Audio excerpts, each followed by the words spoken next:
Diablo.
El otro día estaba leyendo Franz Kafka y hay una preciosa frase que aún resuena en mis oídos que dice así: el día que me avergoncé de mí mismo fue cuando descubrí que la vida es una fiesta de disfraces, en la que todo el mundo va con una máscara. Y yo había estado asistiendo con mi propio cara. El otro día estaba leyendo Franz Kafka.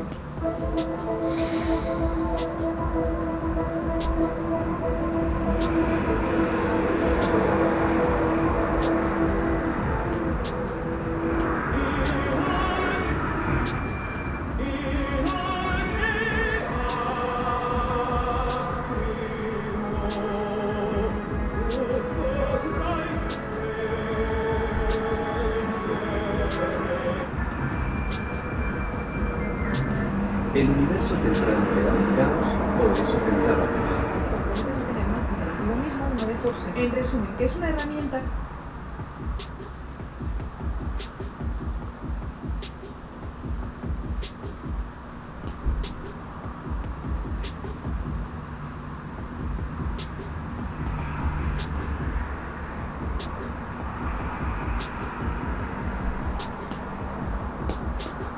Hola, soy yo, tu piel. Quiero una limpieza profunda, pero me va a dejar tensa o reseca. El limpiador espumoso CeraVe elimina el exceso de grasa con niacinamida y 3 ceramidas esenciales. CeraVe evita que se altere mi barba natural para que tengamos una limpieza refrescante.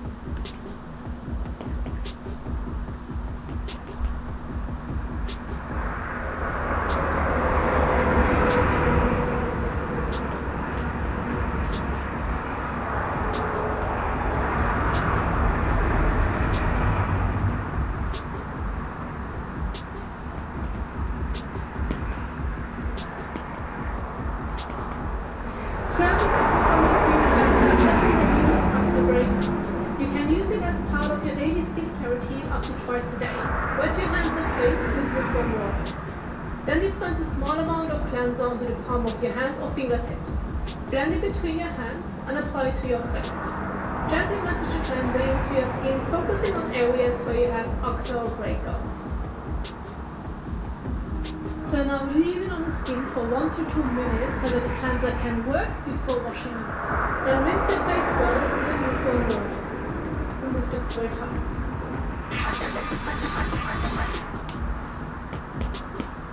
Well, hey guys, so CeraVe has been launching some new products, and I saw a while back at CVS that they were going to be launching a benzoyl peroxide cleanser. They had a little flyer for it. It's their new acne foaming. They put on the label that it's a foaming cream cleanser. I think they should make up their mind. In my opinion, it's just a cream cleanser. I don't appreciate any foam with it. I like that this also has niacinamide in it. That might help in kind of reducing some of the redness that people experience when they use benzoyl peroxide. I mean, it has a bad reputation for being so harshly irritating, but CeraVe has actually done a really nice job on this vehicle. You may be wondering, how does this compare to Panoxyl's creamy acne wash? I mean, as far as the active ingredient and results, they're the same. I mean, let's be objective, they're the same ingredient. But there are slight differences between the two products as far as the texture of the vehicle. Both I love for acne on the face, but I've really been recommending this a little bit more to people who have really sensitive acne prone skin. and or just have trouble with benzoyl peroxide, I've been encouraging them to try this since it's newer, and I'm finding that it is a lot more moisturizing and a lot easier to tolerate as far as a wash than Penoxyl on the face. But I mentioned the texture is a little bit different. This is a lot more slippery than the Penoxyl creamy wash. So where I prefer Penoxyl creamy wash is, another way to use benzoyl peroxide in a wash form is to do kind of like a mask treatment in the shower. I've talked about this in other videos. But say you have acne on your back or your rear end, lathering benzoyl peroxide wash like Penoxyl or CeraVe to that area while you're in the shower, letting it sit on the skin for a few minutes and then rinsing it off. That's a great way to do it. And I love doing that. Personally, I recommend it to patients, as part of acne care in the body. But also, you can do it to your armpits because benzoyl peroxide is antibacterial, has antibacterial properties. I do it personally to my armpits in the shower. I do an armpit mask because that benzoyl peroxide will reduce some of the bacteria on the surface of the skin in your armpits that breaks down your sweat and contributes to body odor. So it's fantastic as an armpit mask, and also it's fantastic if you have a condition called hidradenitis suppurativa, where you get those boils and uncomfortable nodules. I mean, it's a miserable condition to cope with. I've got videos talking about the disease. But if you have that disease, doing these kind of benzoyl peroxide body masks in the shower, particularly in the groin area, the inner thighs, the groin area, the armpits, under the breasts, in the abdominal folds, wherever you're getting the painful breakouts. This can help in reducing some of the bacteria on the surface of the skin that contribute to flare. So it's really a versatile and functional ingredient. We use it a ton.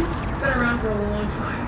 But where I'm liking Penoxyl better than CeraVe is in these in-shower body mask approaches, because I find that the Penoxyl, in contrast to this newer CeraVe vehicle, it has a little bit more texture and grit, not grit as in an abrasive, but a little bit more grip on the skin, and that you can actually lather it to the skin and you can sit on there as a mask. Whereas the CeraVe vehicle is a lot more slippery. It doesn't make that film. It won't set up as a film or a mask on the skin, so it doesn't work quite as well in the shower, I'm finding, as a body mask. So I've been, patients who have acne on the body, I wouldn't necessarily recommend this over Penoxyl. It's not as easy to use in the shower. It's still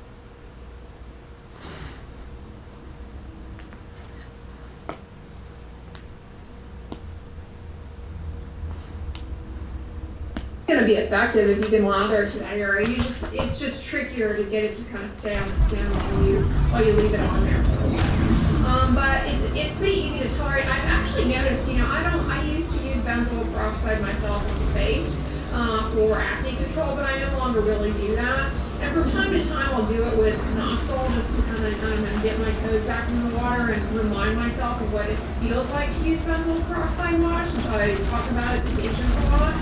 And I do, experience a little bit of tingling sensation and kind of that irritation. If you use benzoyl peroxide, you probably know what I'm talking about. So yeah, I do that intermittently from time to time just to kind of refresh my memory as to the experience of using Penoxyl wash on my face. And I do get that kind of tingling sensation.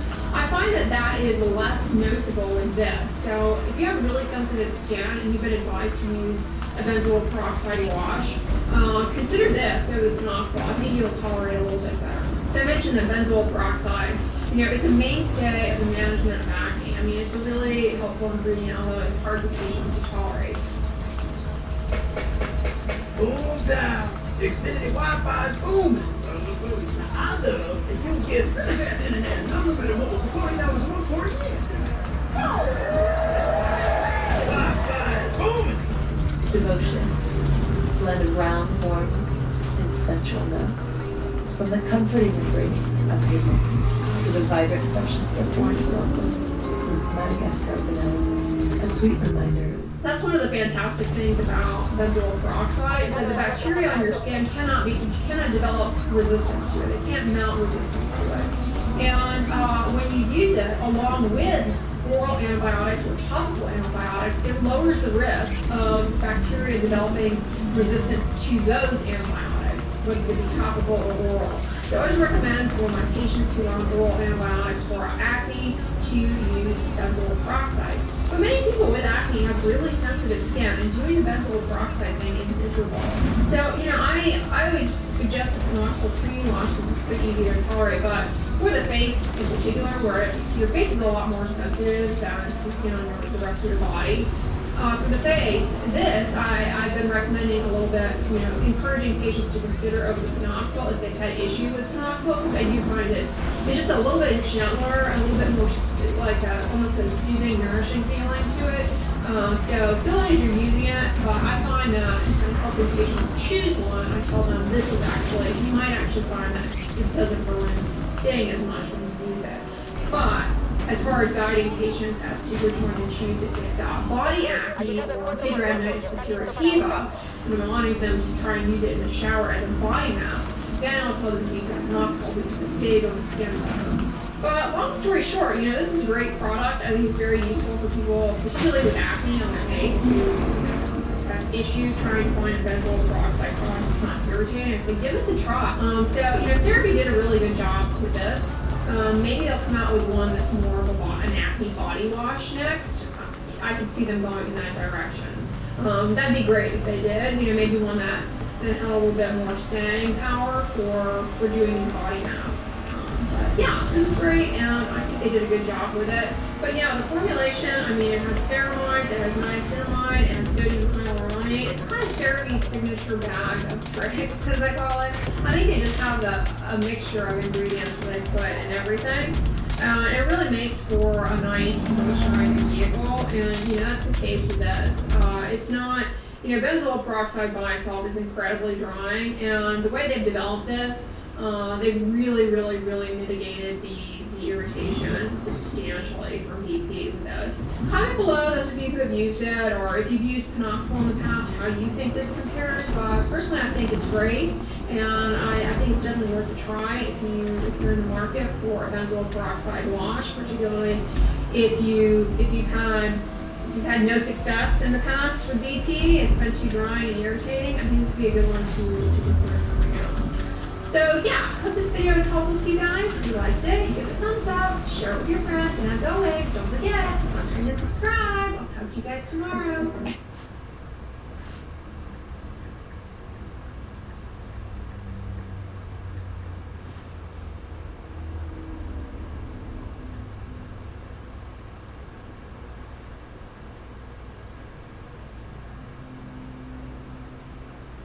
Bask in summer, not traffic, with the Pegasus shuttle van. Round trips connect Denver to Lakeford, Idaho Springs, Frisco, Vail, and Avon. What's up, everyone? We're back.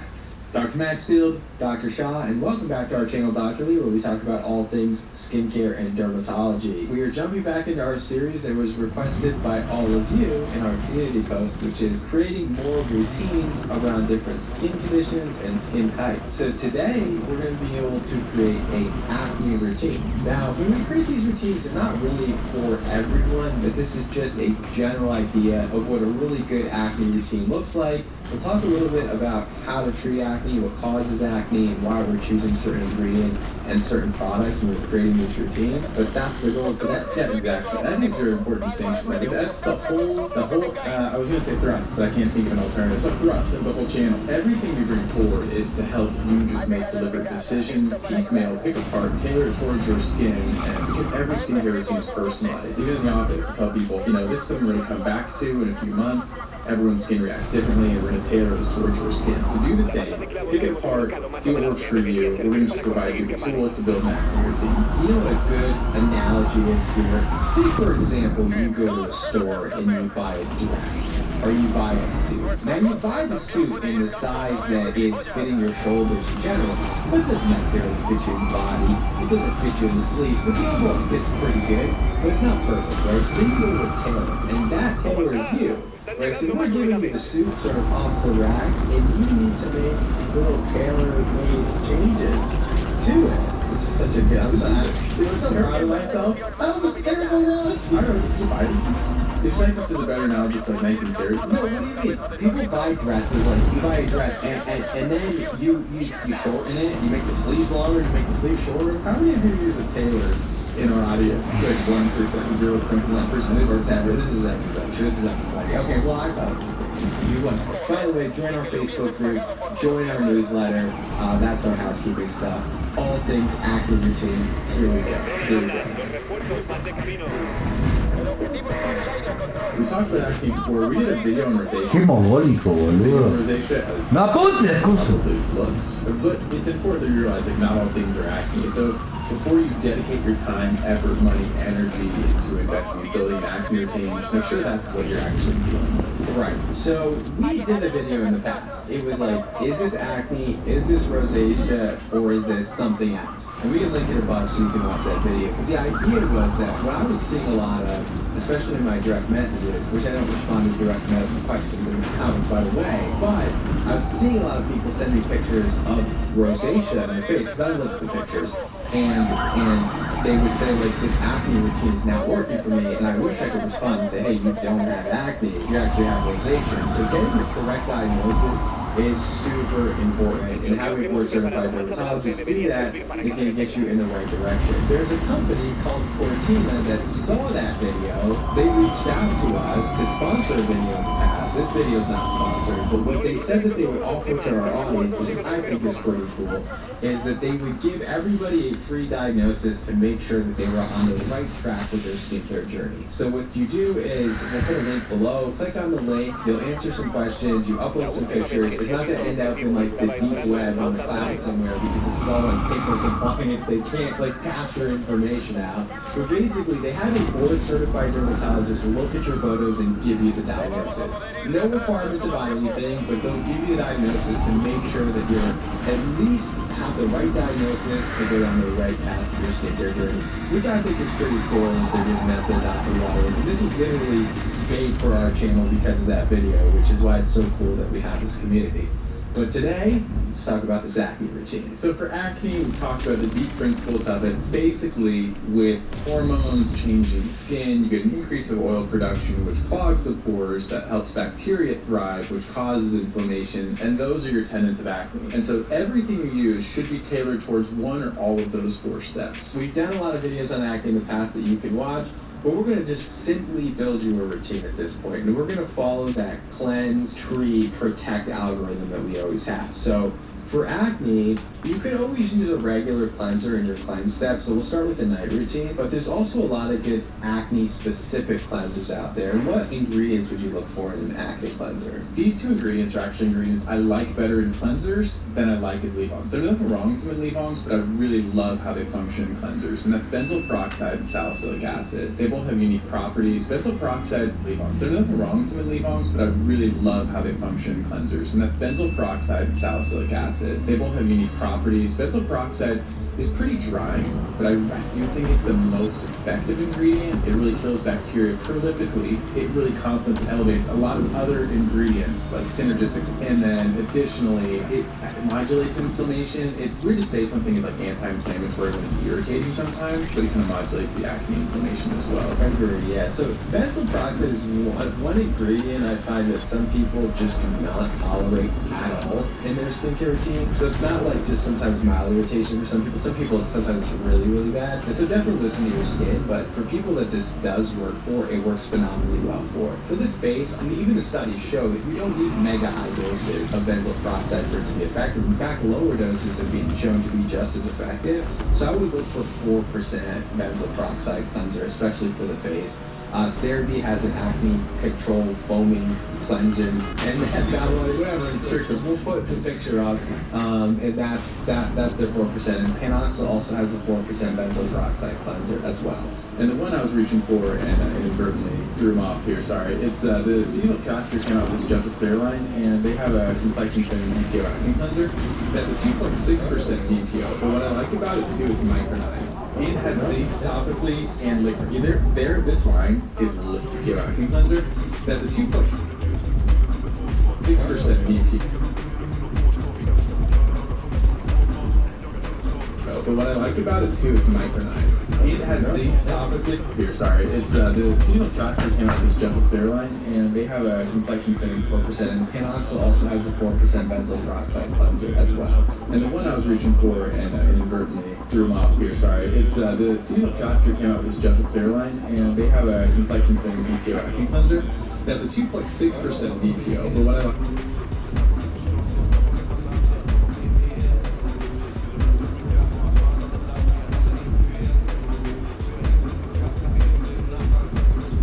About it too is micronized. It has zinc topically and liquid. This line is lit. It is amazing. But this has topical zinc. It also had licorice in it. I think it said licorice to help with the dark spots. But the thing I like about the micronized portion, it not only helps with stability, increased penetration of the follicles, to really increase the efficacy. Also, some of the studies with micronized ingredients also show that it disperses more evenly across the skin to prevent hot spots and minimize irritation. So there are a lot of prescription benzoyl peroxide products. This mimics those and it does it better. I think it's great. With micronized benzoyl peroxide, I haven't seen this cleanser before, but I'm familiar because a lot of our prescription products, actually from the same company, the Galderma portfolio, has a lot of micronized benzoyl peroxide. So familiar with how it works, and overall, seems like a great product. I'll have to check that out. Of course, beware, benzoyl peroxide does bleach clothing, towels, bedding, your hair. I don't care. I found some Reddit proof that it can bleach your hair. Didn't me? I actually tried it. I told you I would do it for like a month. I did it. Does bleach clothing. Has a lot of micronized benzoyl peroxide. So familiar with how it works, and overall, seems like a great product. I'll have to check that out. Of course, beware, benzoyl peroxide does bleach clothing, towels, bedding, your hair. I don't care. I found some Reddit proof that it can bleach your hair. Didn't me? I actually tried it. I told you I would do it for like a month. I did it, and it didn't bleach it. I didn't say anything about it. I just kind of left it on. Well, fair enough. Maybe it doesn't bleach everybody's hair, but just be careful. Be cautious with your linens. Use white linens if you have to, and make sure you wash off entirely off your face. The other option, like we mentioned, is to use a salicylic acid cleanser. I wouldn't use both because that would probably be too irritating, so pick one or the other, depending on if you have more oily skin. Salicylic acid may be a little bit better, but then again, benzoyl peroxide can be a little bit drying, so you just have to really listen to your skin on this one.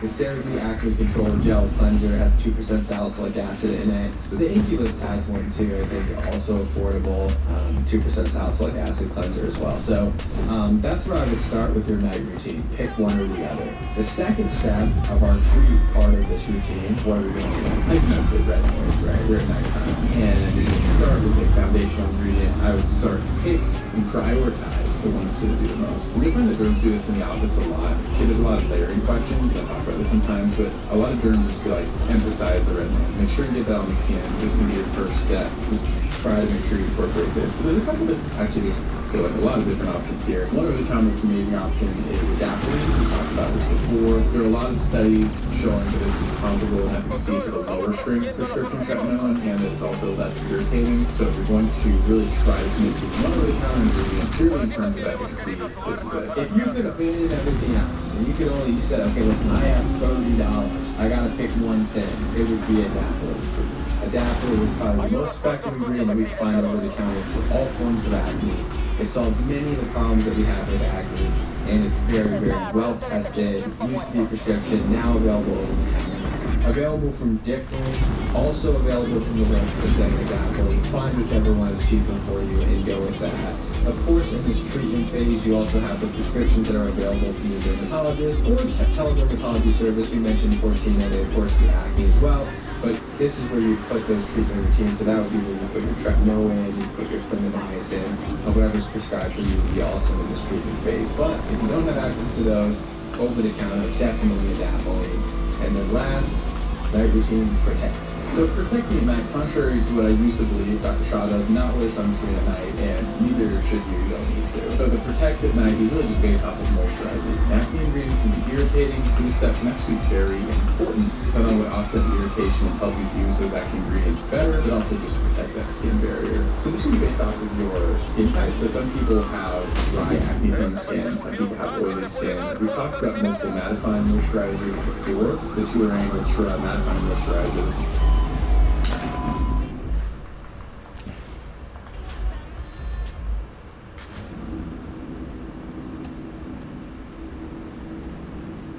Skin barrier. So this can be based off of your skin type. So some people have dry acne-prone skin, some people have oily skin. We've talked about multiple mattifying moisturizers before. The Tularane Ultra mattifying moisturizer, the Cetaphil Gentle mattifying acne moisturizer, and then or just a gentle facial moisturizer like the e.l.f. fragrance-free holy hydration moisturizer. Just nice balance, the most normal to combination skin. So this is where you either are going to put something that's maybe a little mattifying if you're more oily, maybe a little more hydrating if you're more dry. We've done a lot of videos on moisturizers in the past. You could simply just put a CeraVe or a Cetaphil or a Vanity Cream moisturizer here in this step. We just keep it super simple, but I do think that if you're using a Adapalene and you're using benzoyl peroxide, you should definitely be using a hydrating moisturizer as your last step in your skincare routine at night. Now moving on to the morning routine. So for the morning routine, some people can tolerate a medicated cleanser twice a day, some people cannot. So if you need to use a gentle cleanser here, that is absolutely acceptable. Or if you need that gentle cleanser at night, also acceptable. So after the cleanser, then you're going to move on to your active ingredients. And this is a place you can actually use something like beta-hydroxyacid or salicylic acid toner as a leave-on. You don't need to duplicate ingredients here. So if you're using a salicylic cleanser, you move on to your active ingredients. And this is a place you can actually use something like beta-hydroxyacid or salicylic acid toner as a leave-on. You don't need to duplicate ingredients here. So if you're using a salicylic cleanser, you don't need to do that ingredient again. Or you can use something like azelaic acid, which can treat your dark spots, treat your acne, and help with both at once. Also, too, if you're seeing a doctor or dermatologist, this is where often the topical antibiotics live. It's just like a very gentle, very effective ingredient. So that's something you might also see in your morning routine. Yeah, so that's an amazing second step or treat step in a morning routine. You don't actually necessarily need this step because you're doing a lot at night already. If you have an acne cleanser, you have the Adapalene, and in the morning, if you want a little extra push, I definitely think azelaic acid is an amazing step, especially if you have dark spots. Or you could go again with salicylic acid. But you want to kind of ease into this. Maybe start with one ingredient at a time, use it for 2 to 3 weeks, then introduce these other ingredients. But like your complete routine could definitely include all of these ingredients, and then just follow it with your protect step, which is sunscreen. So that we'll kind of do it super simple here. At night, cleanse with benzoyl peroxide or salicylic acid, follow with the Adapalene, follow with the gentle moisturizer. In the morning, again, an acne cleanser, super simple here. At night, cleanse with benzoyl peroxide or salicylic acid, follow with the Adapalene, follow with the gentle moisturizer. In the morning, again, an acne cleanser if you can tolerate it. If not, gentle cleanser, follow with azelaic acid if you have dark spots. If not, you can use a salicylic acid toner, and then follow that with a sunscreen. Simple 3-step acne routine, morning and night. We'll actually try to see if we can put a link below with a link to that routine. I think that's something we could probably do for you. We're gonna try to do more like graphics, handouts, goodie bags.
Oops.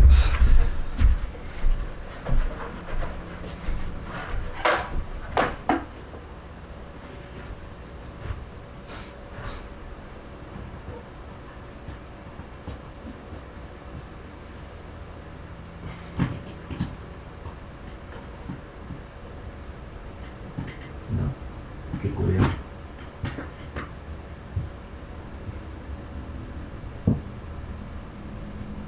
Fíjate, vamos a ver.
Things like that for you. So more visual stuff you kind of take home with you when you watch our videos, almost like a handout from the class, I guess, something like that.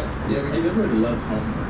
Well, it's not homework. I don't do anything with it. But if that's helpful, let us know. I'll get it done. Just let me know if you like it or you hate it. If it makes it easier for you to just have that and not have to go back and reference the video, maybe that's something that would be helpful for you. So we'll put together a little list for you. But thank you all so much for tuning in. Yeah, please, you should like, comment, and subscribe. We got a simple active routine. Let us know what other routines you want us to help out with, and we'll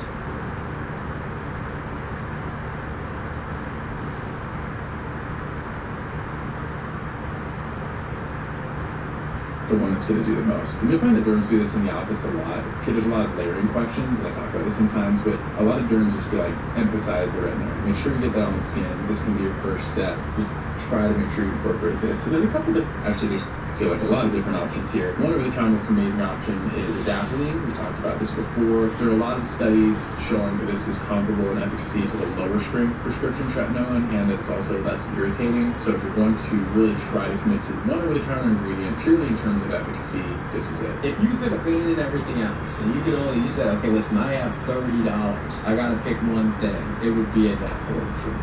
Adapalene was probably the most effective ingredient that we could find over the counter for. Only you said, okay, listen, I have $30, I gotta pick one thing, it would be adapalene for me. Adapalene was probably the most effective ingredient that we could find over the counter for all forms of acne. It solves many of the problems that we have with acne, and it's very, very well tested. Used to be prescription, now available over the counter. Available from different, also available from the grocery setting adapalene. Find whichever one is cheaper for you and go with that. Of course, in this treatment phase, you also have the prescriptions that are available from the dermatologist or teledermatology service. We mentioned protein and of course the acne as well. But this is where you put those treatment routines. So that would be where you put your tretinoin, you put your clindamycin, or whatever's prescribed for you would be awesome in this treatment phase. But if you don't have access to those, go to the counter, definitely adapalene. And the last, right, is using protecting. So protecting at night, contrary to what I used to believe, Dr. Shaw does not wear sunscreen at night.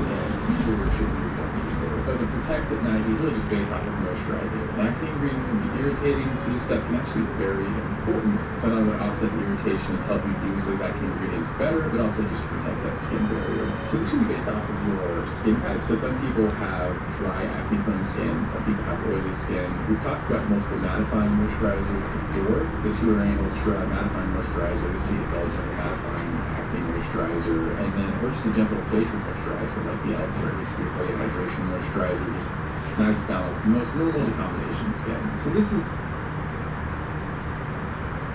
don't need to do that ingredient again. Or you can use something like azelaic acid, which can treat, you don't need to duplicate ingredients, move on to active ingredients. This is a place you can actually use something like beta-hydroxyacid, salicylic acid toner as a leave-on. You don't need to duplicate ingredients here. So if you're using Salsa Cleanser, you don't need to do that ingredient again. Or you can use something like azelaic acid, which can treat your dark spots, treat your acne, help with cold and lungs. Also, too, if you're seeing a doctor or dermatologist, this is where often the topical antibiotics live. It's just like a very gentle, very effective ingredient. That's something you might also see in your morning routine. Yeah, so that's an amazing second step or treat step in a morning routine.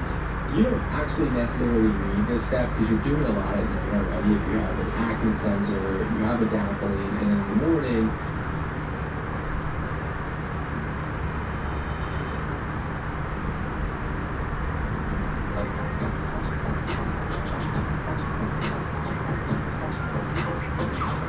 I have knee pains, I wake up in the morning in pain, my shoulders kills me. With Omega XL, I'm actually stunned as to how... What's up, everyone? We're back. Company called a certified dermatologist will look at your photos and give you the diagnosis. No requirement to buy anything, but they'll give you the diagnosis. What's up, everyone? We're back. Dr. Maxfield, Dr. Shah. Welcome back to our channel, Dr. Luke. We talk about all things skincare and dermatology. Today, so every time we do a video, it seems that we just can't get all the information on this video, which makes sense. But we get so many questions every time we post a video about acne. And so today we're going to answer some of the most frequently asked questions on acne. Yeah, it is amazing that we can't fit everything into the videos because I feel like we're really long sometimes. And I feel like we're getting longer. Like we started out like these videos were like 10 minutes, 12 minutes, and now they're like, we made a video 40 minutes on how to become a dermatologist. How that was too long. That's too long. And the funny thing is the back end too, I think, I don't know what we're doing wrong, but videos are getting longer and longer to cut. Like that was like 2.5 hours of putting that out. This has been crazy. But I think we were filming much longer, the videos are ending up much longer, so we need to like cut this down, try to get the facts down quickly for you. Answering your frequently asked acne questions. Here we go. Here we go. Alright, first commonly asked question that we get is, are the active in your acne cleansers actually beneficial, or are you just washing these off? Right, and that's exactly it. So, I mean, it's the same ingredient in your cleanser as it is in your leave-on sometimes. And with that double crust, is it staying in contact with your skin long enough for it to be absorbed? That's the question, right? And that's why the tip I give to people using these acne-based cleansers, so if you have salicylic acid in your cleanser, or you have niacinamide in your cleanser, or you have benzoyl peroxide in your cleanser, how do you use these? So I always say leave them on for at least 5 minutes, just so all those actives really sit on the skin, and you try to penetrate a very top layer of the skin called the stratotorium, and really start having an effect. Now, these are really beneficial ingredients for antibacterial purposes. So, for example, the benzoyl peroxide really helps to get rid of that acne-causing bacteria, and just short contact with it is going to be very effective. Yeah, absolutely. And the nice thing about benzoyl peroxide as a wash, as opposed to like a cream or another way to use this, is you rinse it off and it prevents bacterial component. It primes your skin grafts. Plus, you rinse it off so it won't stain other things that may come in contact with it. Yeah, so you didn't believe that it stained things last time we talked. No, I didn't stain anything. I don't believe it stains your face, your hair. Your hair, like, if you dye your hair blonde, I'm telling you, your eyebrows will be blonde. Okay, no. This is what we're going to do. I'm going to, okay, back to the original investigation. I'm going to actually put this on my hair. I'm going to use benzoyl peroxide for a month straight as a leave on and put it on my hair. Let's see what happens. Frosted tips. I promise your hair's going to turn on. Find out. So, yeah, these are very beneficial. And the nice thing about them is that if you're concerned about layering products, for example, say your benzoyl peroxide interaction with tretinoin or whatever you're worried about, having it as a wash-off product gives the additional benefit of not having to worry about the interactions between these two things. So it won't stain your clothing, but also won't interact with other skincare products. So I really like cleansers that have actives in them, just use them for at least 5 minutes. So that's a good point. So I guess let's stop here. What are some good ingredients for acne cleansers? Ones that would work just as well as a rinse off as they would a leave-on. Not too tell. I mean, I don't know if they compare the two cleansers with a leave-on benzoyl peroxide, but I would say that benzoyl peroxide and salicylic acid and sulfur would be 3 ingredients that I would like to see in acne cleanser. I'm really trying to find some other ones that would also be good in cleanser and not necessarily a leave-on, but I think those would be the 3 staples, and definitely sulfur. Like I would not personally want to walk around there's just a lot of sulfur on my skin. Not because of what you do, but because it does have sulfur. Right. It actually sulfur bar soaps. You can buy them on Amazon. Highly effective for acne, rosacea. Something that appears to consider. I think we promised the sulfur video, but we haven't done. Yeah, that's. You haven't noticed we make a lot of promises. With every intention of keeping them, it's just so much time to put these together. So, over-promise, under-deliver. Anyway, I think that's how I would do. The next common question is, can I mix X with Y, or can I use benzoyl peroxide with retinol, can I use salicylic acid with retinol? So let's kind of take these apart one by one. The first thing is benzoyl peroxide and retinoid. We get this question every day, and for good reason. It's because benzoyl peroxide has historically oxidized and therefore inactivated retinoids, retinols, the older tretinoin in particular. Now, the nice thing is that nowadays you can actually use most of your tretinoin products or retinols with benzoyl peroxide without a problem, because the new formulations, the retinoids are a lot more stable and resistant to oxidation. Right, so then the question is, how do you know if your particular retinol or tretinoin is safe with benzoyl peroxide? And a lot of times you won't know. The newer formulations, ones that are in aqueous solutions, they've done studies on the micronized forms of tretinoin, Altreno, which is tretinoin lotion, are been shown to be safe. Adapalene, or different, in other words, to say adapalene. Those are certainly safe with benzoyl peroxide because we actually have a product called Epiduo, which is a combination of benzoyl peroxide and adapalene in the same product, and so those are definitely safe together. Now, your over-the-counter benzoyl peroxide and your over-the-counter retinol, those may cancel each other out, so I would not use those together at the same time as leave-on products, but I would feel comfortable having benzoyl peroxide as a retinol. Those may cancel each other out, benzoyl peroxide and adapalene in the same product, and so those would have to be safe together. Now, your over-the-counter benzoyl peroxide and your over-the-counter retinol, those may cancel each other out, and so I would not use those together at the same time as leave-on products, but I would feel comfortable having benzoyl peroxide as a wash off and then the retinol as a leave-on. I think it's a super useful tip because I think a lot of people get confused when they have both of those ingredients in their routine, and they're like, oh, how do I distance these out in space and time to make sure that they're not coming in contact with each other? It is pretty simple. Just use BPO, benzoyl peroxide as your rinse-off, your base, and then you can use the retinol. And the other thing that you can do if you are concerned about interaction between two ingredients is using one ingredient at night and then using the other ingredient in the morning, or using them on different days. Yeah, and I'm only going to caveat this once, but I don't want to say it for every single combination we have been talking about. But if two ingredients are irritating, like benzoyl peroxide and retinoids, then if you're getting irritation, then you cannot use them together in the same routine. Right? So this is the ones I'm going to say. So listen to your skin, because this is not going to be advice that's going to apply to everybody. Because you may have really sensitive skin and using benzoyl peroxide with adapalene is just too much for your skin. Or using salicylic acid with the retinol is too much for your skin. But we're just talking in general, do these ingredients actually interact with each other and can you use them together? So now we're talking about salicylic acid and retinol. Do these interact? Now we don't have nearly as many studies showing an interaction between salicylic acid and retinol. We do know that both of these can be irritating ingredients. So if you use the leave-on salicylic acid product, the leave-on retinol product, those two together can increase irritation. There are some skincare products that have both of these together in the same product, and so I assume those companies have done stability testing on these. But now that the newer forms of tretinoin and the newer forms of retinol are much more stable than the older forms, they're probably okay to leave together, but I usually don't recommend using them at the same time, on the same night. Another ingredient that's kind of making its way into the acne treatment scene is niacin. A lot more in the over-the-counter stuff, but it can be used with retinoids as well. Yes, that one. Please, as a matter of fact, I recommend using the two together because they have additive functions together, and a combination of retinol plus niacinamide is going to increase benefits in your acne. So that's an ingredient that I would certainly combine, shouldn't increase for irritation and may actually increase the benefit.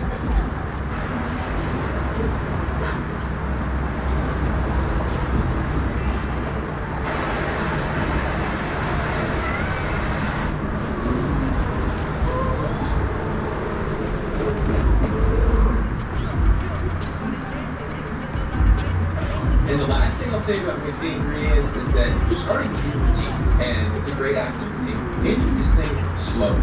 Don't introduce your retinoid, your benzoyl peroxide, and salicylic acid exactly at the same time, because if you get irritated, you have to, and it's a great active routine. Introduce things slowly. Don't introduce your retinoid, your benzoyl peroxide, and salicylic acid at exactly the same time. Because if you get irritated, you have to back off something, and which one you back off of. So what I would do is introduce them slowly. Start with the adaptogen for a month. Then after that, introduce your benzoyl peroxide wash or your benzoyl peroxide leave-on product. And then after that, you need to add your salicylic acid cleanser. So just be slowly introducing these. And then leaving the over-the-counter space, retinoids, you can mix it with X, Y, and Z. So topical retinoids can't be used with most topical antibiotics. They're like common combination for acne. One exception is Dapsone. So if you're using topical benzoyl peroxide with Dapsone, it could turn your skin like yellowish or orangish. So make sure you're using those at separate times. Right, and actually this is important. Like if you're Boludo, qué retrasado, hermano, de nuevo. put together, Quiero hacer eso. really shouldn't be using clindamycin alone. I think that's a common acne mistake, is that clindamycin is a great antibiotic, but you can quickly develop resistance to clindamycin if you use it without any other antibacterial. And so we often use clindamycin with benzoyl peroxide or clindamycin with oral antibiotic, just so that you don't develop resistance to clindamycin. So we highly recommend clindamycin being combined with other actives as an acne. Yeah, absolutely. All right, the next we have the next question is, am I purging? What is purging? Okay, so purging is kind of difficult in my mind because the question is your acne just not controlled, or is it getting worse or flaring? Or is your medicine working and your acne is just kind of coming forward? That's actually a tough distinction. First, what is purging? Right? So purging is basically when all of a sudden your acne gets worse when you start an acne regimen. And the thought process behind this is that all the acne basically sitting underneath the surface of the skin comes to the surface quicker because you're basically speeding up skin cell turnover, or you're exfoliating and it's allowing those bumps to come to the surface.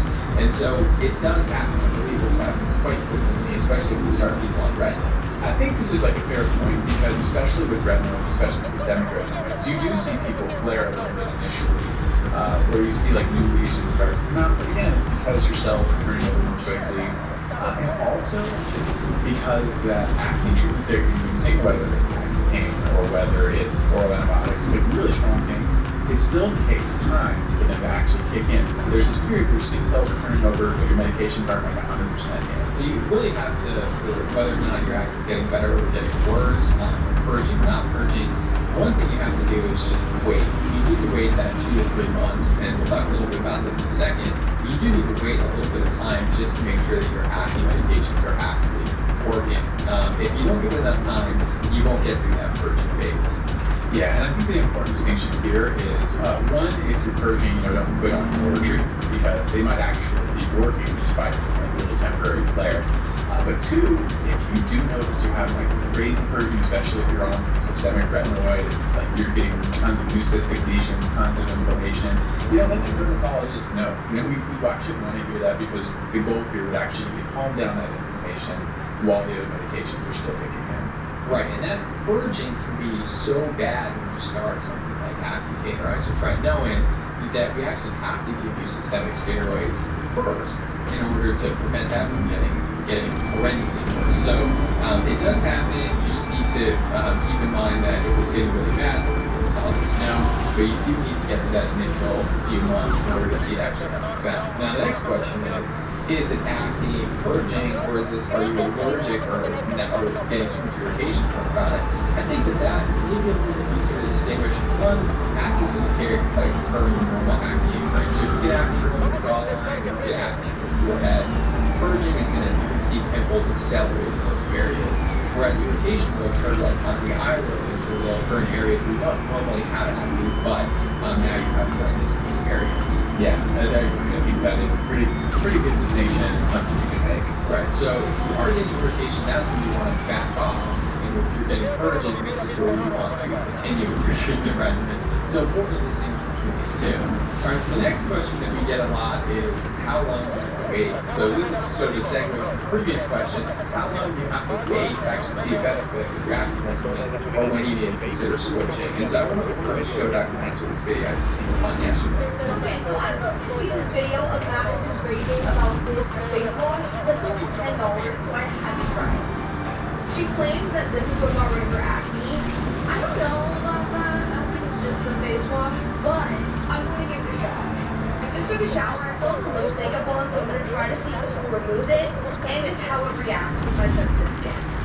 By the way, it was $10 at Walmart. Okay, so I'm gonna take a bit.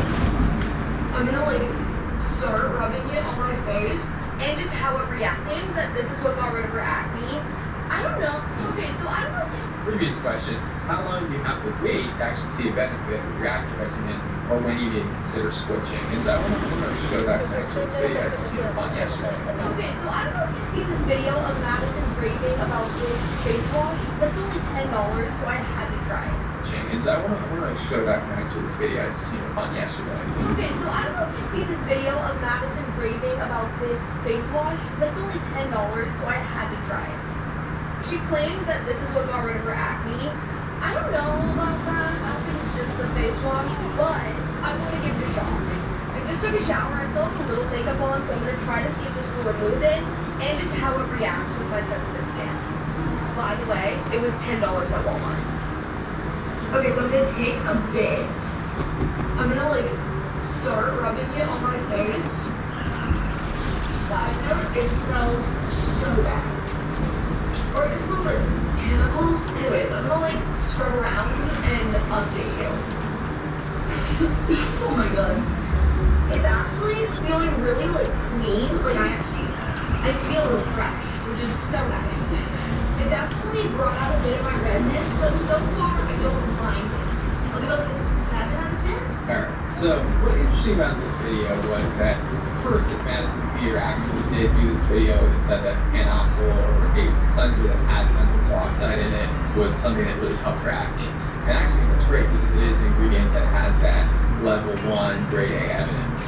Yeah, I do. I think actually it's very important for people, especially common in places like that. So you kind of come out and talk about things that have a lot of evidence. So I'm glad she did that. The second part of it is this, I guess, user's experience with it.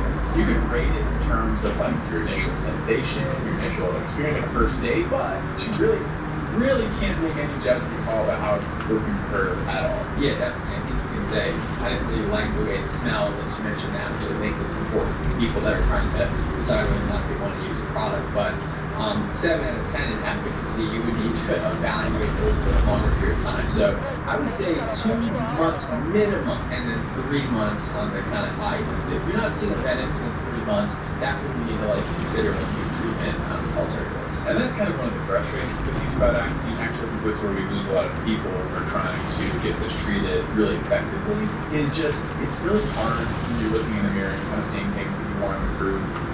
It takes, like we said, 2-3 months before you're really going to get the maximum benefit from whatever you're using. So you have to be invested in the get-go and know that it's going to take that period of time before you're going to get a huge bang for your buck. Yeah, this is one of the things in dermatology. We've done a lot of studies on people adhering to treatment regimens, and we found that less than half of people actually stick with the treatment regimen throughout the time that they do see benefit.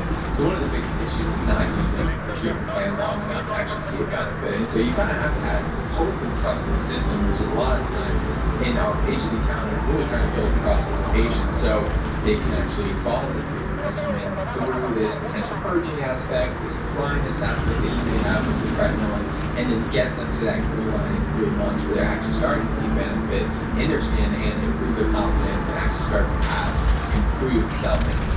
Yeah, and that's so important. This is one of the conditions we can treat so well. And like I have such high expectations when I'm treating acne for people, and I'm always super excited at this point in my like early career just to watch people go through this because it changes their lives at a really critical point. I can't agree more. One of my favorite things in dermatology is having a teenager come in, treating their acne, and watching their mood improve, watching their confidence improve, and watching their overall life improve from just having an improved appearance of your skin. And so it's one of those things where it works if you follow through with it, it will get you towards that goal line. And so I think it's definitely one of the most gratifying things to treat in dermatology. So the last thing to talk about is something that we're going to need to dedicate a little video to. We will at some point in our lives, but it is hormonal acne. So what can you use to treat your hormonal acne? So that's the question. First, what is hormonal acne? So hormonal acne is commonly occurs with the jawline and the chin. They're often cystic, they're often painful, they often occur in women, and they can flare during the menstrual cycle. Now, I always make the argument that all acne is hormonal because it's under the influence of hormones a lot of times. a common misconception, actually I'm seeing more and more about this, is that even though it's hormonally driven, the actual hormone levels within your body are probably the vast majority of people with acne, with even bad acne, just have normal levels of hormones, but their receptors in your cells are actually more sensitive to get hormone levels. There are exceptions to this. But, so when we talk about balancing these hormones and trying to offset it, we're going to make really nuanced minor changes, and I think it's reasonable to see a doctor for this. And you want to make sure that you have the right diagnosis, because if you do have hormonal acne and you do have elevated levels of hormones and testosterone in the body, you want to figure out what the underlying cause is. Definitely don't want to cause borderline here for the rest. PCOS causes ovarian syndrome, causes elevated levels of hormones. You have cysts on the ovary, you can have ovarian tumors that can cause this, very uncommon causes, but something to consider if you're developing other signs, not just hormonal acne, where you're developing hirsutism of hair and male distribution, you have a dark neck, you have achondrosis nigricans, if you have, what are some other signs? If you're experiencing weight gain that seems disproportionate or more than you would expect, if you are having regular menses, whether they're lasting longer than 2 breaks, or recurrent randomly, or 2 head these are all things that your dermatologist has to take into consideration. Not only look at you, talk to you, but when they're also thinking about what treatments would be best for you. And that's why conversations are super important regarding hormone acne. And people with PCOS, my wife does OBGYN, and so we've had these conversations before. People with PCOS, they really struggle with treatments, and sometimes they have difficulty establishing a good relationship with their treating provider or their dermatologist. So you really need to build trust and support the treatment plan that's going to work for you. So some people don't want to have treatments that regulate their hormones. They don't want to be on birth control. They don't want to be on other medications. So you have to have this conversation. How can I get my skin better without using medications that maybe I don't want to use, or maybe you want to use these medications? So that's why clearly dermatology is going to be really important for something like this, because our tools that we have to treat hormonal acne over the counter, we would treat like any other form of acne. So, your different, your benzoyl peroxide, your salicylic acid, they're going to go after your hormone that causes acne, but they're not going to regulate your hormone. We do a lot of dermatology that can regulate your hormones. Right, and so, something simple like birth control is an obvious first step to kind of balance that some hormones. There are some other medications like metformin that can be used to help offset some of this, and then some other common ones.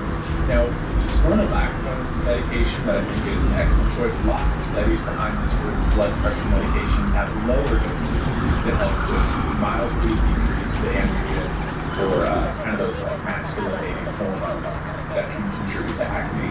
Yeah, and so we use spironolactone quite frequently with a lot of success in people that have hormonal forms of acne.